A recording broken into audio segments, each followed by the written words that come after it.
তো আমাদের বাড়ির কালী পুজোর ছোট্ট একটি ব্লগ, তোমরা সম্পূর্ণ ব্লগটি দেখতে থাকো, অবশ্যই তোমাদের ভালো লাগবে বন্ধুরা।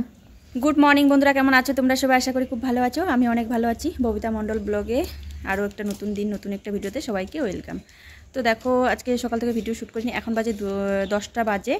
আর এদিকে উঠোন টুটন মানে মুছা হয়ে গেছে, ঘর কিন্তু মুছা হয়নি। আগে ভাবছি বাসনগুলো ধুয়ে নিই, ঠাকুরের বাসন। এই দেখো কতগুলো বাসন। কি বলবো বলো, লোক আসার কথা ছিল তো আসেনি, আর কিছু করার নেই, কারণ এখন তো আলু গাড়ার সিজন আর সুপারি কাটা, আমাদের এখানে এটাই কাজ। তো তার জন্য লোকের অভাব, তো কী করবো বলো, তো কারো ভরসায় তো ফেলে রাখা যাবে না বলো। তো আমার কাজটা তো আমাকে করতেই হবে বলো। তো এখানে দেখো কত বাসন নিয়ে আসি, আর আমার যা বাসন নিয়ে আসবে আমি বলছি ওগুলো ধুয়ে নিয়ে আসতে, তো ধুয়ে নিয়ে আসবে। আর এই যে বাড়ির যেগুলো বাসন ছিল ঠাকুরের, তো সব নিয়ে আসছি এখানে করবারে। তো আমি এখন ধুয়ে দিব, আর অন্যদিন নিয়ে যাই উপর করে রেখে দিবি। তো এই বাসন ধোয়াটা মানে অনেকটা সময় লেগে যাবে। ভাবছি আগে বাসনটা ধুয়ে নিই, তারপরে ঘরগুলো মুছবো, নাহলে অর্ধেক বাসন ধুয়ে নিই তারপরে ঘর মুছবো। তো দেখি, তোমরা সাথে থাকো, দেখতে থাকো, যতটুকু পারবো তোমাদের সঙ্গে শেয়ার করবো। আর আজকে সারাদিন একটু ব্যস্তই থাকবো, কারণ আজকে যেহেতু পুজো, আর দিন তো ছোটো, দেখতে দেখতে 10টা বেজেই গেছে। আর এদিকে মা রান্না করছে, এদিকে সবার খাওয়া দাওয়া হয়ে গেছে, আর আমি তো উপাস। তো এই যে দেখতে থাকো তোমরা। আর এই দেখো আমার ছেলে। হ্যাঁ, আর একটা কথা বন্ধুরা, কী বলো তো, মানে ভাবছিলাম না যে আজকে মানে সকালবেলা ঘুমের থেকে উঠে পরে মনটা মানে কী বলবো, মনটা সত্যি সত্যি খারাপ ছিল। হয়তো পুজোর দিন মনটা খারাপ করা উচিত না, কিন্তু কী করবো বলো, মানে মনটা মানে খুবই খারাপ ছিল। কারণ ওয়েদার দেখে আকাশটা এত মানে কালকে সারাদিন রোদ্দুর নেই, পরশু দিন মানে 2 দিন ধরে, 2 দিনের যে আমাদের কাপড় দেখেছোই তোমরা রাত্রেবেলা কালকের ব্লগে। আর মানে রৌদ্র ছিল না। আর এখন কিন্তু 10টা বাজতে বাজতেই কিন্তু আকাশটা অনেকটা পরিষ্কার, রৌদ্র নাই কিন্তু আকাশটা পরিষ্কার হয়েছে। মানে রোদের ঝিলকানি উঠছে কিন্তু গায়ে লাগে না, তবু আর কি মানে কী বলবো, রোদ দেখলে না, এরকম ঠান্ডার পরে রোদ দেখলে মন শরীর সব কিছু একদম টনটনা হয়ে যায়। আর কাজ করতেও কিন্তু এনার্জি লাগে, না হলে কিন্তু এতক্ষণ আগে কিন্তু যদি সকালবেলা ঘুমের থেকে উঠে দেখি মানে পরিষ্কার তো হয় না, দেখি আরও বেশি মানে কুয়াশা হয়ে যাচ্ছে। এরকম যত সময় যাচ্ছে 8টা 9টা 9:30টার মধ্যে, এই ধর তোমাদের সঙ্গে কথা বলতে বলতে আবার কিন্তু রোদ্দুর চলে গেল, সূর্য মামা কোথায় চলে গেল জানি না। তো কী করবো বলো, জানি না, হয়তো ঠান্ডা দেবে, এরকম ঠান্ডা এবারই প্রথম, মানে কোনো দিন হয়নি। তো কী করবো বলো, তোমরা সাথে থাকো, দেখতে থাকো। আমি বাসনগুলো ধুয়ে নিই, বেশি বকবক আর করবো না। তো বন্ধুরা, এখন আর দেরি করব না বেশি, কারণ বাসনগুলো ধুতে অনেকটা প্রায় সময় লেগে যাবে জানো। আর এদিকে বাসনগুলো না ধুলেও হবে না, কারণ বাসনগুলো না ধুয়ে চান করে তো বাসনে হাত দিতে হবে, মানে পুজোর জোগাড় যন্ত্রী করতে হবে। আর এখন তো অনেকটাই সময় পার হয়ে গেছে। এদিকে দেখো যে স্টিলের বাসনগুলো ছিল কড়াই, তো সেগুলো আগে পরিষ্কার করে নিলাম, এগুলো আগে ধুয়ে নিই, কারণ বাসনগুলো ধোয়ার অসুবিধা হয়ে যাচ্ছে। এই জন্য ভাবলাম এগুলো আগে ধুয়ে পরিষ্কার করে উপর করে রেখে দিই।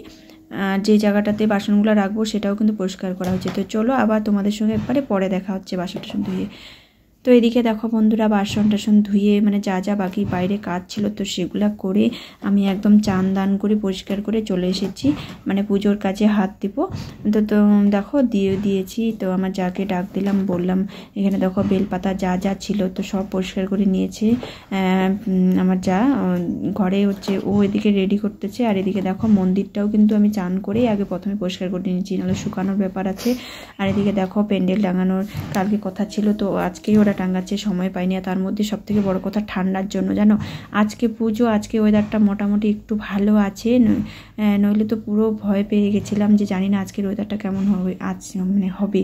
তো দেখো রাজীব মানে যতটুকুনি পেরেছে তো ও শ্যুট করে রেখেছে, আর আমি ওকে বলে রেখেছিলাম, তো সেরকমভাবে ও শ্যুট করেনি। আর এখন কিন্তু প্রায় সন্ধ্যা, তো সন্ধ্যা লেগে গেছে। এদিকে দেখো আমি চালন খোলাটাও রেডি করে নিচ্ছি, আর এদিকে দেখো সন্ধ্যা হয়ে গেছে কিন্তু। তো চালন খোলাটা রেডি করবো, আর বাবা এখন স্নান করতে স্নান করে তারপরে ঠাকুর আনতে যাবে। এদিকে দেখো ঠাকুর চলে এসেছে, বরণ করে নিলাম আমি আমার মতো করে ঠাকুর আনতে। আর দেখো আমার মাথার অবস্থা কি, ঠাকুর আনতে যাবে যখন ঠাকুর আসবে তারপরে আমি একবার সমস্ত কাজ গুছিয়ে রেখে তারপরে রেডি হতে যাব।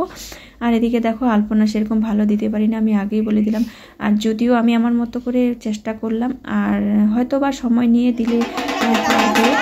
তো এদিকে দেখো মা কিন্তু চলে এসেছে বাড়িতে।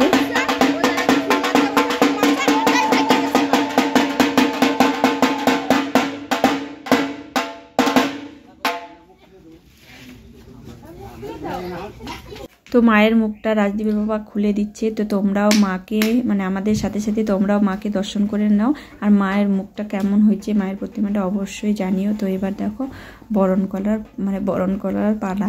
তো যেহেতু আমি বর্তমানে এখন বাড়ির বড় বউ, তো আমাকেই বরণ করতেছে। তো মা তো উপোস থাকে না, এখন বয়স হয়ে গেছে, মাই আগে করতো, সেই কাজগুলো এখন আমাকেই করতে হচ্ছে। আর একটা কথা কি বন্ধুরা বলো তো, জানি না হয়তো কথাটা বলা ঠিক হবে, কিন্তু প্রতি বছরই কিন্তু মাকে বরণ করতে হয়। কোনোদিনও মনে থাকে না চিন্তা করে কী করবো, মানে কেমন একটা লাগে জানো মাকে বরণ করতে গেলে। যাই হোক এখানে তো মাকে প্রথমেই আমি সিঁদুর পরিয়ে তারপরে হচ্ছে দুধ দিয়ে মাকে কি ঠান্ডা করতে হয় নাকি জানি না, মায়ের চরণে কাঁচা দুধ দিয়ে মাকে তারপরে হচ্ছে ধান দুব্ব দিয়ে মাকে বরণ করতেছি।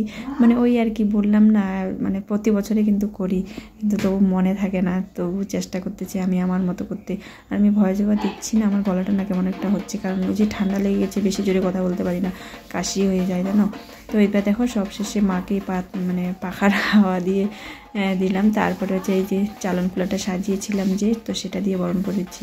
আর এটা না অনেকেই কিন্তু অনেকভাবে করে, মানে কি সুন্দর করে মানে হাতটাকেই কেমন করে মানে আরতি যেভাবে করে, তো আমি পারি না, আমি আমার মতো করে করলাম। কারণ আমার শাশুড়িমাকেও দেখেছি অনেক মানে খুব সুন্দর করে আরতি করতো, বরণ করতো মাকে। এদিকে দেখো মিষ্টি মুখ করে দিলাম মাকে, দেওয়ার পরে মিষ্টি মুখ করে দিলে তো জল খাওয়াতে লাগবে বলো। তো দেখো সবাইকে মিষ্টি মুখ করিয়ে জল খাইয়ে দিলাম। এবার হচ্ছে পালা মায়ের মুখটা মুছে দেওয়ার। তো আমার পরে আমার চারাও করবে। আর যেহেতু আজকে হচ্ছে বেশি জন উপাস নেই, তো ওই আমরা 3 যাই উপাস আছি। তো এবার দেখো মাকে বরণ করা হয়ে গেছে, প্রণাম করতেছি মাকে। আর কেমন হয়েছে মাকে অবশ্যই জানিও। আর এই আজকে কিন্তু এখন ওই 7:30টার মতো বাজে, 7:30 নাকি 7:45টার মতো বাজে। আর এবার আমার যাওয়া বরণ করতেছে। তারপরে হচ্ছে পুজোর জোগাড় জান্তি করতে করতে কিন্তু অনেকটা সময় লেগে যাবে।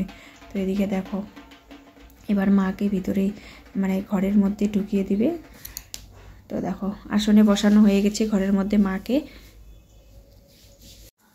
তো বাইরে পুরোহিত মশাই দাঁড়িয়ে ছিল, মানে দেখিয়ে দিচ্ছে ঠিকঠাক মতো বসানো হয়েছে কিনা, মানে ঘর যেখানে বসানো হয় তো সেই মতো করে। তো এদিকে দেখো পুরোহিত মশাই কিন্তু বসে পড়েছে। আর এই 8টার মতো বাজে তখন পুরোহিত মশাই জোগাড় মানে আমাদের তো আগে রেডি করা ছিল, তো এইখানে পুজোর এইখানেই জোগাড় করতে অনেকটা সময় লেগে গেছে। তো এখন প্রায় 10টা কি 10:30 বাজে। তো 10:30 তো পূজা কিন্তু আরম্ভ হয়ে গেছে বন্ধুরা। কারণ এইখানে দেখো যতই আমরা সারাদিনে জোগাড় করি না কেন, তবু কিন্তু অনেক কাজ থেকে যায় জানো, মনে থাকে না। আর যারা যারা বাড়িতে কালী পুজো করো তারা জানোই যে কতটা কাজ। আর তার মধ্যে ওই যে বললাম আমরা 3 জায়গায় উপাস ছিলাম, তো 3 জনে মিলেই তো পুজোর কাজটা করেছি, বাইরের কাজ বাদ দিয়ে। তো দেখো মাকে মানে পুরোহিত মশাই কিন্তু পূজা শুরু করে দিয়েছে। পুজো ওই যে বললাম 10:30টার মধ্যে পুজো আরম্ভ করছে। আর পুজো শেষ হতে ওই 4:30 নাগাদ পুজো শেষ হয়েছে। তো চলো বন্ধুরা এবার হচ্ছে আরতি হবে, মায়ের আরতি হয়ে তারপরে হচ্ছে ভোগ নিবেদন হবে এবার। তো রাজদীপ যতক্ষণ জায়গা ছিল তো ও শ্যুট করে রেখেছে, আর আমি কিন্তু আর করতে পারিনি। তো এবার দেখো এখানে যে রাঁধুনি মানে রান্নার ঠাকুর ছিল, তো ভোগ নিয়ে আসতেছে, আর আমি সামনে হচ্ছে তুলসী পাতা দিয়ে জল ছিটিয়ে ছিটিয়ে আসতেছি। তো এবার মায়ের ভোগ হবে। তো ভোগের পরে তো চলে আবার পরে তোমাদের সঙ্গে দেখা হবে। তো বন্ধুরা দেখো এটা কিন্তু এই যে বললাম 4:30 নাগাদ পুজো শেষ হচ্ছে, একদম পাক্কা এখন 4:21 বাজে, ওই 4:30টায়। তো পুজো শেষ হওয়ার পরে এখন একটু রেস্ট করব। এদিকে সব কিছু বাইরে যা যা যেরকম করছে সেরকমই ছিল, মন্দিরটা আটকিয়ে। তো এবার একটু রেস্ট করে তারপরে আবার সকালে উঠতে হবে। তো টাটা সবাইকে, কেমন লাগলো আজকের ভিডিওটা, যদি ভালো